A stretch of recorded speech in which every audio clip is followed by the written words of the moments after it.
হে উপরালা, আজকে তো আমি কোনো শুকনো গাছই পেলাম না। শুকনো গাছ তাড়াতাড়ি কেটে নেই। लोगों ने गरीबी देखी। শুক্রিয়া উপরালা আমার বাচ্চাদের না খাইয়ে রাখার জন্য। দাঁড়াও, কেটো না।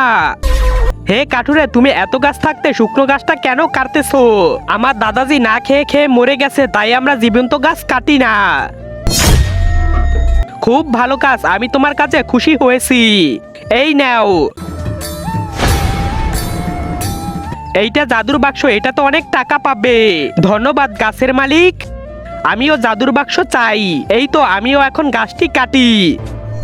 দাঁড়াও, কি চাই তোমার? আমি জাদুর বাক্স চাই, না হলে আমি এই শুকনো গাছটি পুরো কেটে ফেলবো।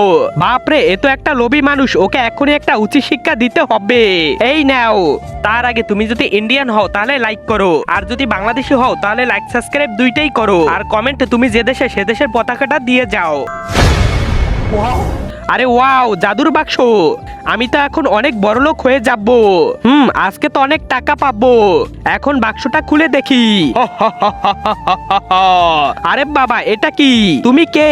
আমি এই বাক্সের শয়তান, যে আমাকে এই বাক্স থেকে জাগায় আমি তাকে জানে মেরে দেই। না না, এমনটা করো না। দাঁড়া, তুই শেষ।